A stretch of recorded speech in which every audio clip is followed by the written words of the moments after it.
తాత నువ్వు బౌలింగ్ నేను బ్యాటింగ్ చేస్తా. తాతకు ముఖాల నొప్పి ఉందిరా, తాత రాడు, నువ్వు పోయి మీ ఫ్రెండ్స్ తోనే ఆడుకోపో. సరే నాన్న. అరే బిడ్డ, నేను పని మీద ఊరికి పోతానా, తాత ఇంట్లో ఉంటాడు, జాగ్రత్త. సరే నాన్న. సరే నాన్న, పోయేత్తా.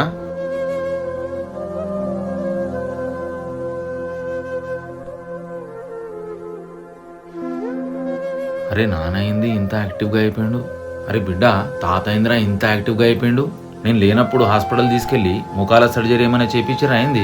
నానా సర్జరీ ఏం చేపియలే, హాల్సియోన్ పెయిన్ మేనేజ్మెంట్ సెంటర్ కి తీసుకెళ్లినా. నానా ఇక్కడ ఎలాంటి సర్జరీ లేకుండా ఒక ఇంజెక్షన్ తోనే ట్రీట్మెంట్ చేస్తారు. అల్ట్రాసౌండ్ స్కాన్ ద్వారా పేషెంట్ కి స్కాన్ చేసి ట్రీట్మెంట్ సజెస్ట్ చేస్తారు. అండ్ ఇక్కడ ఉన్న డాక్టర్ పల్లవి గారు అండ్ డాక్టర్ కిరణ్ గారు మన ఫ్యామిలీ లాగా మనల్ని రిసీవ్ చేసుకుని మన ప్రాబ్లమ్స్ ని అర్థం చేసుకుని వాళ్ళ దగ్గర ఉన్న లేటెస్ట్ ఎక్విప్మెంట్ తో ట్రీట్మెంట్ చేస్తున్నారు. ఇక్కడ నీ పెయిన్స్ కాకుండా shoulder, back, elbow, ankle pains కి కూడా ట్రీట్మెంట్ చేస్తారు. ఇంకా మీ ఫ్రెండ్స్ అండ్ ఫ్యామిలీ మెంబర్స్ లో కూడా ఇలాంటి నొప్పులతో బాధపడే వాళ్ళు ఉంటే ఈ రీల్ ని తొందరగా వాళ్ళకు షేర్ చేసి హాల్సియోన్ పెయిన్ మేనేజ్మెంట్ సెంటర్ కి కన్సల్ట్ అవ్వమని చెప్పండి.